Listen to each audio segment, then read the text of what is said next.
So your book came out early 2020 when Narcissism Comes to Church. Yeah. Since that time, I mean, the timing of that, apart from COVID, there have been so many things happening in the church at Yeah. large, right before your book came out, right after your book came out.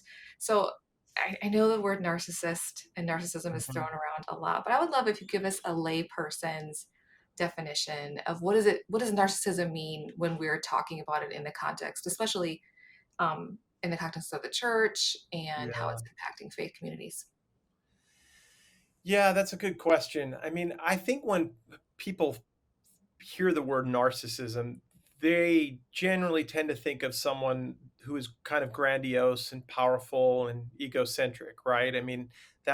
that's kind of the and all that I think is true. Like the regular sort of textbook definition gets at things like grandiosity, entitlement, attention seeking, low empathy. I kind of argue that narcissism has many faces because power can be exercised in a grandiose way. We call that grandiose narcissism. But there are other ways that power can be exercised in ways that look maybe even a little bit more meek and mild, but actually tend to be more passive aggressive. Um, and so but it fundamentally gets at a kind of misuse or abuse of power, a person's sort of power and persona that manipulates, coerces, exploits another. Yeah, Yeah. So one of my favorite things to do when I'm reading an author's work is to see who they are reading, who they're citing. yeah, It's like that meme that you see with the guy with the gal that he's looking at the other person. And so that's yeah. me with the book looking back at like the end notes or the I love footnotes. that. I'm with you 100%. So one of the things I noticed was that you had cited Dr. Diane Langberg and her work. You had watched her talk on narcissism and the system it breeds. I can't tell you the number of people that have stumbled across that and has blown their mind. So I would love you to explain for people that can really understand. Yeah, Yeah, I can see how narcissism works in an individual, but what yeah, do you mean by what is yeah, systemic narcissism? yeah, What does that look like? Is that even a yeah. possible thing? Yeah. So, okay, first of all, just a word about Diane. Um, all of us who do this work are just thinking Diane's thoughts after her, right? So, Yes. I mean, I was listening to cassette tapes of Diane Langberg in the late '90s when I was a kind of young pastor and therapist, and so and I've just learned a ton from her over the years, and so and it's interesting, within the year, like my book came out. Diane, she had a book that came out. Wade Mullen had a book that came out. Laura Barringer and Scott McKnight had a book. So there's obviously something in the air. Yes. We were all paying attention to Yeah, to that year this. was like But an embarrassment of riches of resources for people. yeah, yeah.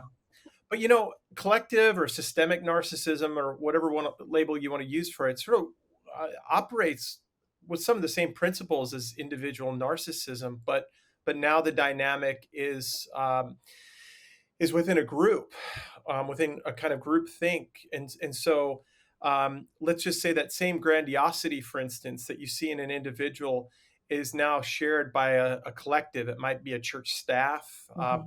I give an illustration. I think one of the illustrations I give in there is of a Christian organization where there was a sense of we do evangelism and discipleship better than any other organization that does evangelism and discipleship, and we are entitled to all of your attention because you hear the way I'm describing it Yeah, sounds a little bit like individual narcissism, right? And so it's interesting that this can be sort of shared among people who have a kind of common sensibility. Maybe maybe they've come together around a particular persona.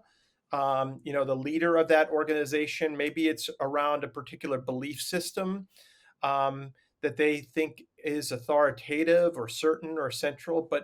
Um, but it's intoxicating in a sense. I mean, I've worked with I'm a therapist, right? And so I've worked with a lot of people who sort of come out of that. They're like, I can't believe that I believed those things and aspired to those things and promoted and evangelized about those things.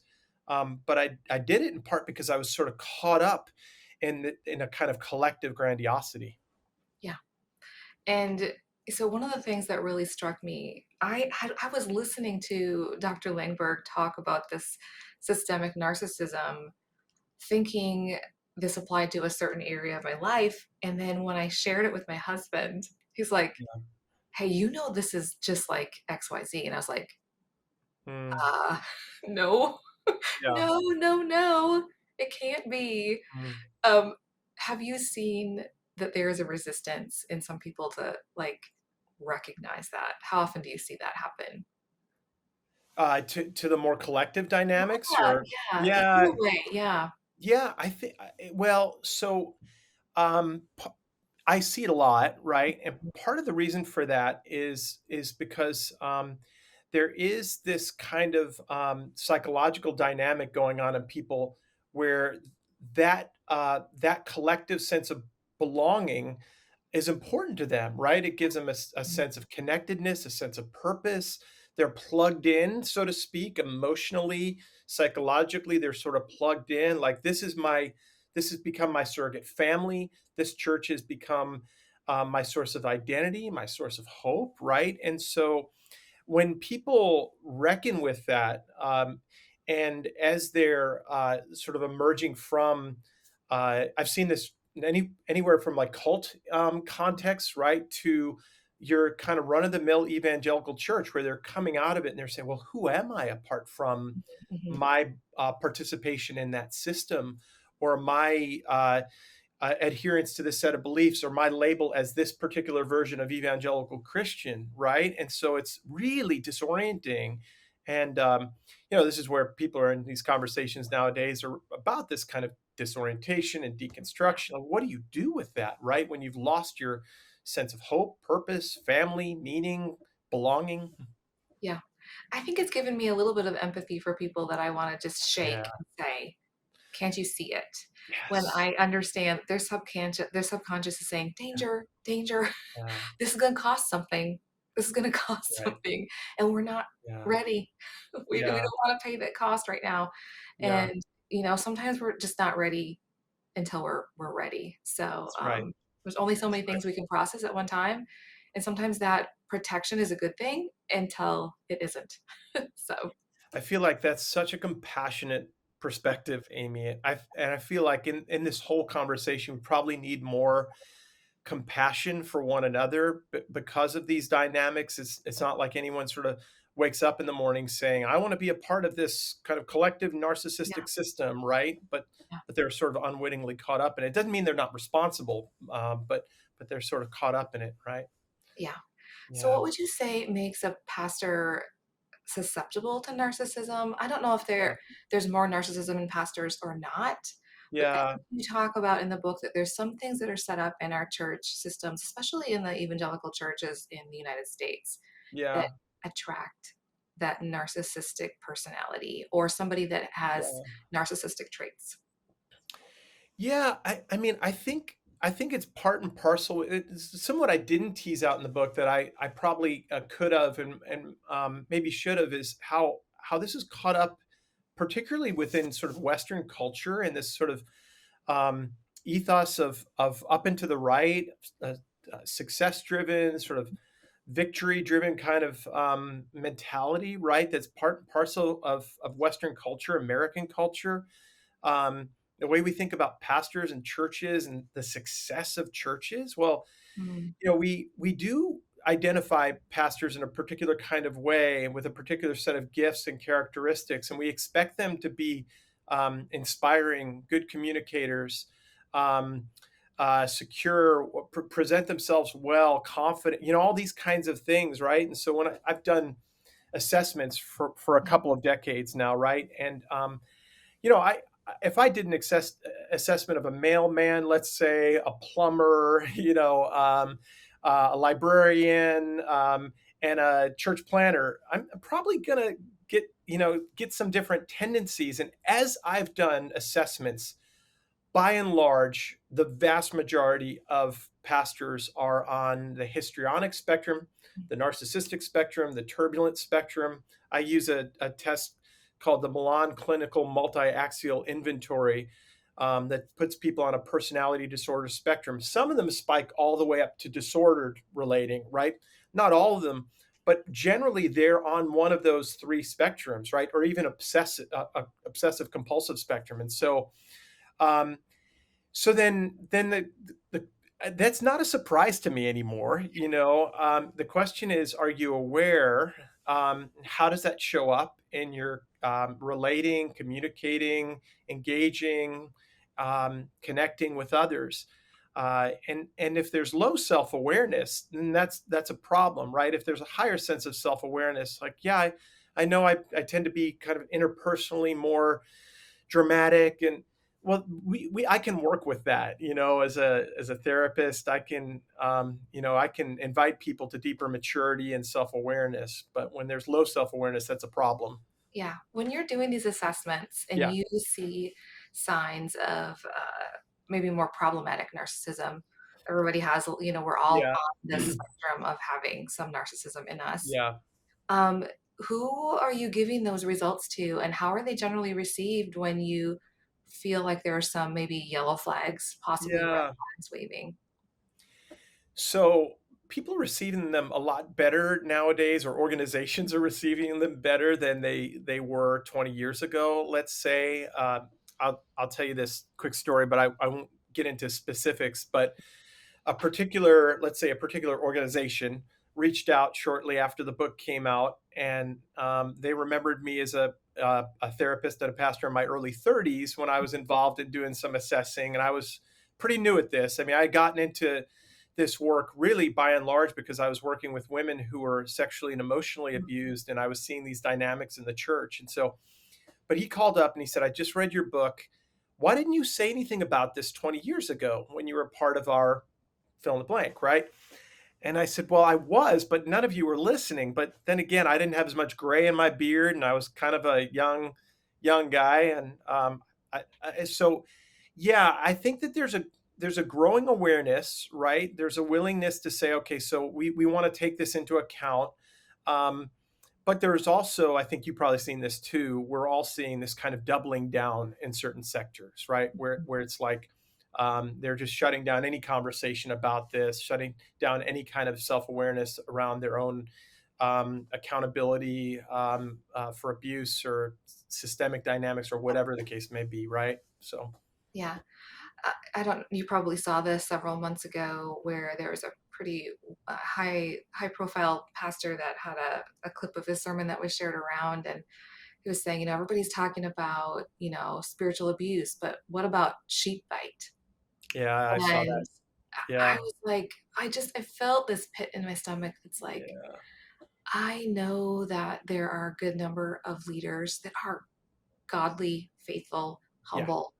But when I hear that response, and I also see more than a small percentage of leaders that Mhm. are really feeling defensive Yeah, and not very introspective, I just don't know how to handle that. I don't know, yeah, like, how do you process that when you kind of seeing that play out in front yeah. of you on social media or in real life? Uh, yeah, I'll probably yell into a pillow first or something like that. Yeah. I'll probably delete a half a dozen tweets that I'd like to put out, and do my own inner work first. But I mean, I think in particular, so I don't want to miss the truth in that, right? I work with pastors who, particularly in these last years of politics and COVID and stuff like that, have dealt with highly reactive people, with political agendas, and using their power. And I have no doubt that parishioners have power too, and they can use that power, particularly people with wealth. Um, but that was a person, I know exactly what you're referring to, with a platform and an organization that had been responsible and continues to be responsible for a lot of pain, Mhm. and even cover up of abuse. And that drives me crazy. And I think it's irresponsible. Yeah. Yeah, Yeah, yeah, when your church is involved in a lawsuit for a sexual assault that has happened on a child, it doesn't feel like the right time to talk about how yeah, you as a leader are yeah, under attack. And it is hard. It is hard to be introspective. It is yeah, hard. And yes, pastors are taking yeah, a lot of right. flack. It has been a hard season. Yeah. for pastors. Yeah. If you were going to plant a church, you're going to suggest anything to some like Yeah. people that are wanting to start maybe a new faith community or just talk to if a denomination reached out to you and said, how do we what can we is there one change that we could make that would Yeah. make our communities healthier Yeah. and look more like Jesus? Like what would you Yeah. suggest? Yeah, that's a really big question. It's a really good question. I feel like, Amy, that's probably the one of the questions we need to be wrestling with for the next decade. Um, what will these new communities look like? What should be the character of these new communities? Oftentimes, when I have this conversation with people, I'll go back to moments even in church history where in the early church, there's a really wonderful book called The Patient Ferment of the Early Church that where where there were these small communities that were living out self-giving love in the context of neighborly relationships, and they weren't very big at all, but that wasn't the goal. That wasn't the point. It was about being community to one another and to their neighborhoods, right? Um, I always say that my hero, my greatest 16th century, the greatest 16th century reformer is Saint Teresa of Avila. Not John Calvin, not Martin Luther. She started an alternative community amidst the abuses within the Catholic Church, amidst sanctioned abuse within that day, a community centered on the Sermon on the Mount and following in the way of Jesus. Uh, it it has to do with the I always listen in when I'm talking to church planters to the kind of questions they're asking, the kind of statements they're making. If I hear things like, we need to take the gospel to such and such a city because they're in need of it, and it's an unchurched, and it becomes about them and how they're going to go in and save the particular city or community. That's a big problem, right? If I hear them say, I think God's up to something there. I've talked to, a dozen other pastors about how I might participate and what they're already doing. I've listened to people of color. I've listened to people who have different theologies than me, and I just want to come along. So that feels different to me. And so you just open up. Your question is like, I hope we're chewing on that for the next decade, and I hope a lot of people that don't look necessarily like me are weighing in on that, by the way, Right. as well. Yeah. That is such an important point. I was at the Restore conference a couple weekends ago in Elgin, and I think it was Wade Bullen that had shared that it's just hard to hear people leading that had been responsible for abuse. Yeah. And hearing some responses online from people of color, I thought, oh my goodness, Hmm. if there's ever a time to be listening Hmm. to people of color, Yeah. this is the time, Yeah. because they have been experiencing spiritual abuse long before Yeah. people that look like me, a white Yeah. woman who is very privileged, Yeah. realized it existed. They Yeah. have realized Yeah. it has existed for a really, Yeah. really long time. So your Yeah. point that like Yeah. we need to be paying attention. They're like, hey, they've been Yeah. waving the flag Yeah. saying, we told you. And I'm so saddened. Like people don't see things that don't impact them. Hmm.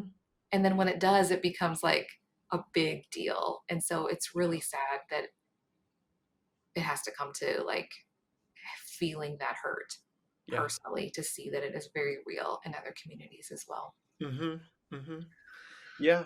And I'd say for women too, right? I mean, I suspect you've experienced it. My circles are more egalitarian. Uh, uh, so I don't want to make judgments of people who are, not egalitarian or something. But by and large, Amy, my experience of this kind of stuff, this narcissism and abuse, comes from circles where there is um, misogyny, patriarchy, usually complementarian theology. That it's not a shock to me when the calls that I get and the emails that I get are largely from circles that don't honor the dignity of women, and so that feels really important too. Yeah.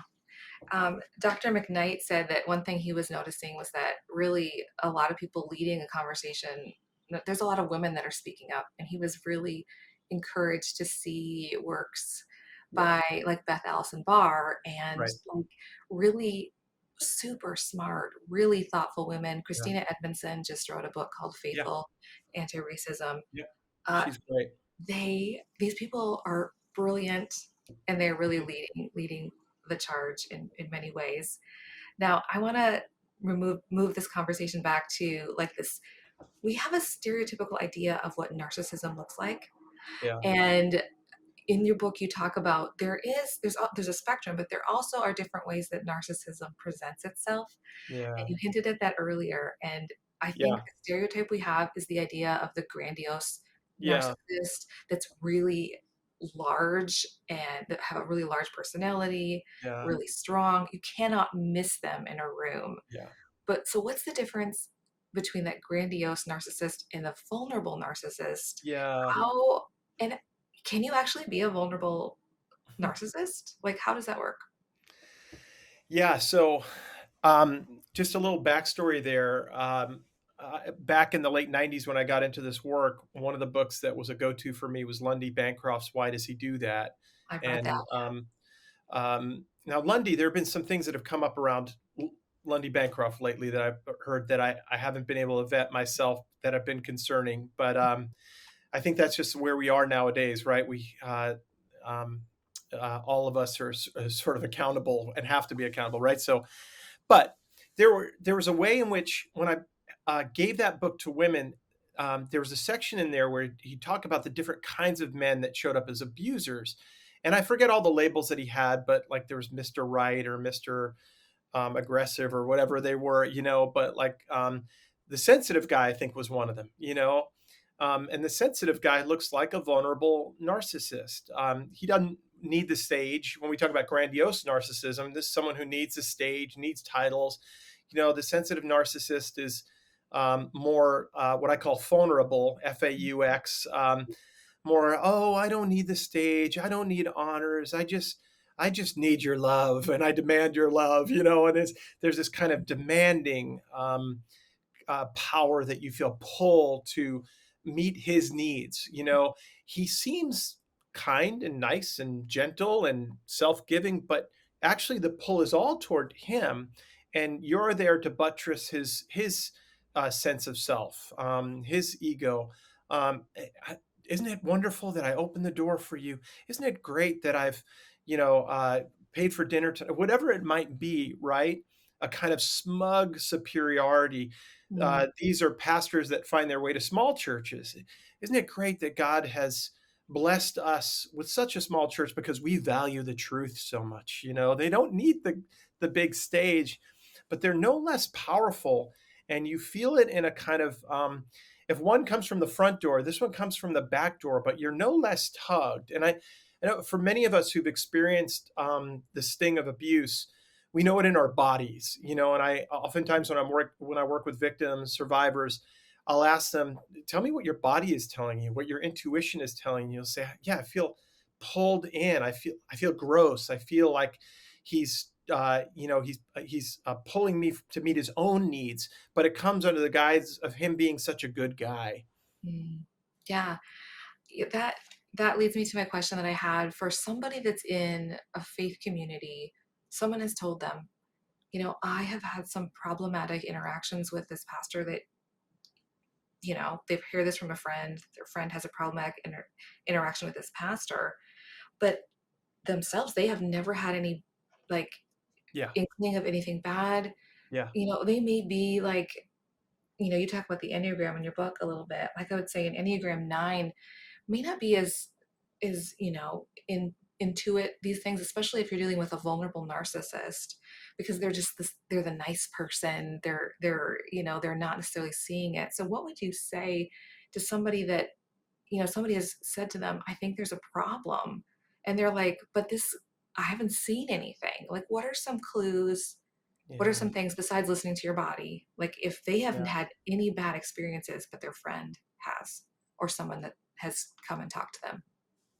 Yeah, well, I think Usually when I interact with folks like that, I'll just invite them, first and foremost, to curiosity, Mhm. and a curiosity that believes their friend, that privileges first the perspective of their friend. Just believe. I want you to default to believing her, and you may not be able to sense what she senses. You might not experience what she experiences, but I just want you to be open to listening. The tricky thing about this, Amy, is that they may not experience the same pull, the same power dynamics. Two people, and this is what's a little bit crazy making, two people in the same system, um, the two, let's say two administrative assistants within the same church staff, one will say, well, he was a perfect gentleman and he was so kind to me and he'd send me flowers every year for my birthday. And he was, and the other would say at every turn, he pulls on me for something more, or he demeans me with a look or a word. Right. And so it's really hard to say, look for this or look for that. Um, because our own experience might be really different, but can you honor the dignity, the story, and the experience of the person who's gone through that? And then when I do processes where, and I don't do as much of this anymore, but when I engage a church, right, or organization through a process, then what I'll do is I'll say, we're going to start looking for patterns. I'm going to interview people. We're not just going to look for like one-off things, right? What we're going to be looking for are patterns. And so there may be occasional one-off behaviors, but I want to know how this has played out over the course of the last year, 5 years, 10 years, as long as he's been there. We're going to start to look for patterns. And so, but I want to say out loud, it's really tricky. And I think people who are victims of this kind of abuse can be sort of um, gaslit, and they may even gaslight themselves into thinking, well, it must be something I'm missing because my dear friend here doesn't have the same experience. Yeah. I would say it's very likely that a lot of churches aren't going to proactively be like, "Oh, look, some of these other denominations and other churches are like a dumpster fire. We Yeah. don't want to find ourselves there. What can we do to make sure we don't find ourselves in that same position?" Unfortunately, what I do see often is, wow, it's too bad for them that they aren't as healthy as we are. And Yeah. inside I'm thinking, oh, but you don't know. You do not know. Nobody thinks that they are the bad guy. And so, what would you encourage? How would you encourage church leaders if you were on an elder board or Yeah. somebody that had any power or position in a church? You don't know that there's anything necessarily wrong or unhealthy with your Mm. church, but what would you encourage that those people that have that power and influence in a way to like what be proactive to make sure that they aren't missing something? Is this a situation where there's really no sign of abuse, but we just want to be proactive anyway, or what are you thinking? Oh, well, I would say, well, let's say one person, they think maybe, there's no perfect church. Of course, we've Yeah. lost some people. Some Yeah. people have left. A few people have said a few things, but, Yeah. we haven't seen anything. The elder board Yeah. is really happy. People Yeah. are just grumpy. It's a really Yeah. hard season. Yeah. Yeah. What what would you suggest in that situation? Yeah. So, I mean, I think this is where organizations like Grace, Godly Response to Abuse in Christian environments, and other organizations like that are really helpful. And some of the resources that we mentioned earlier, Diane's work, Wade's work. So there's a psychoeducational component that I think is important for elder boards today. Tomorrow I'll do a webinar for a large Christian organization on spiritual abuse, and it's really important that they learn about spiritual abuse and they hear some stories about what it looks like, because until you read about it, learn about it, hear some stories, you might not see it. You might not even know that there's a power dynamic that might be in some way intimidating or manipulating or coercive, right? And so I think education is a really important piece. So nowadays, I think a part of it for a number of us has been resourcing Mhm. organizations, denominations, elder boards. And when I talk to some of these folks, I mean, it's sort of like uh, I'm surprised by the number of clergy I'm hearing from who said, "I've never heard of this before. Like, I've never known of the dynamics of power and spiritual abuse before. I've never heard spiritual abuse defined before." And then, of course, as you know, once you hear it, once you hear a story or two told, it's like, "Oh, that's what that was, Yeah. 10 years ago or in the church that I was growing up in." And so Yeah. there's one big piece is the psychoeducational piece, right? Mhm. I think some of us that have experienced this and have spoken up about spiritual abuse, we find ourselves wondering if we are those people that walk into a church where the pastor's like, "Oh, no." Yeah, Are these the people that see spiritual abuse behind everything? And I do not yeah, want to be that person, but I yeah, do want to be a part of encouraging healthy cultures. So, how would you encourage people in a situation like I'm in, where I yeah, am in a faith community? I want to help them. I would love to encourage like every place to do a proactive like cultural yeah, health analysis. yeah, What what would you suggest to somebody that wants to like encourage their faith community to take those steps of yeah, like being proactive in that? Like how can we sell that idea in a way that yeah. isn't uh puts people defensive? Yeah, well, part of it is working through some of those defenses. And I've worked with pastors who sort of begin with defensiveness and resistance, and then they go on this journey, and as they go on this journey, they're less afraid to ask the question that I mentioned. This question in the book is a question I've been asking for the last 15 years. How do you experience me? Because to get to your question, it's not a binary. It's not like a either you have spiritual abuse happening or you don't, right? There's always power operating within systems, and the reality is that let's just say now I'm not a pastor. I'm a professor and a therapist. Well, I have power in a variety of different relationships, right? And so when a student comes up to my office on the second level of the seminary building where we have doctor this and doctor that and doctor that, well, that's really intimidating. Um, and let's say a woman walks up now into a male professor's office, and well, I need to be aware, right, of my impact. And so part of this is I say this to men mostly because women tend to get it more than men. I'm inviting you to grow up. I'm inviting you to mature. Part of the maturation process Mm, is to relax some of your defenses. I know it's scary. Ministry's scary. Some sheep do bite, but I'm asking you actually to take the focus away from them and look at yourself and ask the question, how do I show up? And when pastors can find the courage to do that, it's pretty remarkable what they hear. That doesn't make a system sort of foolproof against spiritual abuse, right? But it does cultivate a kind of health that leads to greater transparency and greater honesty and accountability within systems. mm. Okay, so here's a hard question for you. Yeah, Your book came out. So many people are buying it. They're taking pictures. You got pastors doing selfies with their book, right? yeah, And you have some parishioners that are like, has he even or she even read the book? yeah, Do they not see? And so oh I think yeah, there is a rise in what you say of yeah, a false vulnerability, especially on social media, because people are talking a lot about these yeah, things yeah, where like how how do we discern between the false vulnerability and genuine vulnerability when you're dealing with people? And I would imagine it's really hard in your situation too if you are an outsider to something yeah, and yeah, especially, people are like, "Oh, I love your book." So yeah, glad it's yeah. not me, That's a you know? that's a really tricky one, right? Because you and I hear stories. I mean, since I wrote this book, I get lots and lots of correspondence from people, Mhm.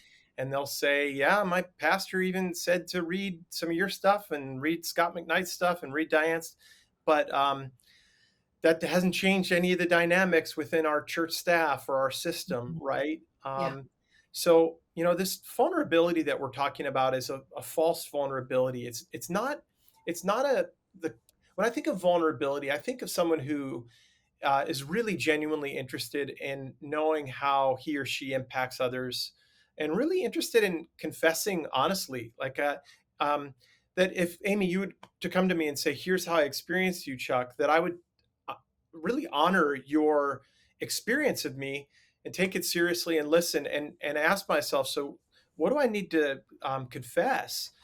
But when we talk about vulnerability, there's this kind of well, I'm just the chief of sinners, and aren't we all narcissists? And it's kind of this general, opaque, unhelpful, yeah, the church is a mess, but we're all about the glory of Jesus, and I just want to be the most humble pastor. That's hard, and I know you see it. I know I see it. I know. In fact, I also know that there have been people who maybe I've encountered on a podcast, or I've been in an event with, and I got a picture, and someone will say to me, I'll get a DM or something, and they'll say, "Hey, so and so is my pastor, and I just want you to know everything that you wrote in your book. I know he wants to get a picture with you, but that's him." And That's so that's hard. really hard, right? Yeah, because there is a spectrum, there is a continuum, right? And so he might not be narcissistic personality disorder, but Dan Allender years ago in his book Bold Love came up with a sort of helpful category, and he's got this whole sort of middle category of the fool, as someone who's sort of self-deceived and thinks he knows himself and thinks he's doing and saying all the right things, but really is you know, is like a hurricane blowing, and there's a debris field all around him. And he's not aware of it, right? And Mhm. so there's a lot of that, and I'm guessing you hear some of these stories too, Yeah. right? You Yeah. hear in some of these conversations, right? Yeah. Yeah, Sometimes, and even when I think, oh, I'm going to suggest a book to somebody, and you just don't know. And I think we have to just hold it humbly and just say, yeah, I'm doing the best I can with what I know right now. But if somebody says this person has been harmful and I have yeah, reason to believe that that is true, I just am careful, yeah. I just more careful about it, Be and knowing careful. that there's some things that I'm going to know in 5 years that I don't know now. And hopefully I Yeah, can own what I didn't know. And yeah, the whole process of actual true vulnerability, genuine vulnerability is scary. yeah, It really is. yeah, Working it out in our own lives is is really scary. I've been working through learning how to have like really healthy conversations with my dad. And we mm, realized that for most of my growing up, I had a good I talked to my mom. We talked to mom. We didn't talk to yeah, dad. yeah, And then when yeah, my mom passed away, we realized we have had 3 decades of yeah, not having to know how to talk to each other yep, and stumbling through as adults and being able to own the like mhm, all the things is really hard because yeah, nobody wants to hear how they hurt somebody else. yeah, And even if it was unintentional. So what I'm seeing in pastors that are really healthy is them saying, leaving a space and like having that, you know, openness to people saying, that landed hard with me or that was mhm, hard. And they can take that and say, I'm really sorry, even if it wasn't intentional. yeah, And in those that are introspective, I think you even said in the book, those people that are introspective, maybe you were quoting Diane Langberg, people that are like, am I the problem? Is it possible that I am unhealthy? And obviously, all of us have unhealthy parts of us. Am I a narcissist? That's a yeah, good clue that we are on the road of wanting yeah, to, as long as it's not like a performative thing, like we are actually yeah, saying yeah. it. So, That's been the tricky part, I think, is the good number of pastors. I mean, I've had a lot of pastors reach out and, I just want to make sure I'm not a narcissist. And I do think there's a performative aspect to that at times, right? Um, but I wonder, you probably had this experience too. I mean, sometimes it doesn't get that bad on a church staff, right? It's like there's some let's is I don't know if there's a such thing as mild spiritual abuse, but it yeah, doesn't it's not rocking people's worlds in the same way it might in another setting, and so they sort of get away with it for years and years, that is and the trickiest situation, I think, when you don't really have tricky. like some really big smoking gun. Right, right, right, There's no like sexual abuse, right, there's no embezzlement happening, right. but it's real. But it's real. Yeah. Yeah. Yeah. I mean, the one of the stories that inspired writing this book was working with a larger church where It wasn't scandalous in a massive way. It was as we did deep digging, as I interviewed 20 plus staff members, there was a really clear pattern that over the course of many years was established in various interactions of a certain way of showing up that was bullying and intimidating and minimizing and exploiting that you wouldn't have got in a kind of like one big event kind of way, right? And Mhm. so, and that takes a lot of work. I know Wade is doing that kind of work now. I used to do it a little bit more, and that's tough and it's tiring work and it takes a while. And it's re-traumatizing to people who have to tell their stories and relive all this again. Yeah. Yeah. I had asked a few people on social media if they had any questions for you, so I'm gonna give you a few of Oh their yeah. questions. So Awesome. I didn't even tell you what these questions were. That's okay. One person said, "In a complex situation, how do you differentiate between abusers and the victims in a church or a faith community environment?" Yeah, when maybe some of the victims are also doing some of the abusing too. Or, Is like, who's the problem here? What's really going on?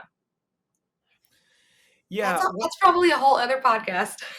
yeah, that's a tricky one, right? And there is this kind of middle category where there are people who are sort of implicated and maybe other staff who enable an abusive leader or pastor, right? Who are themselves victims at one and the same time. And so, I think if people listen to the rise and fall of Mars Hill, I know there are mixed opinions about how that was done and but just listening to the what you heard the experiences of people there are people who are talking who are clearly victims and enablers and abusers right and Yeah, so um but yeah normally it has to do with who has the power to hurt and harm and who is being harmed by the abuse or misuse of power right yeah, and power comes from having ability to give a lot of money to a church too. that's It right doesn't necessarily mean, like, somebody is in a leadership position at a church, like, that's right the ability that's for right someone to take their money and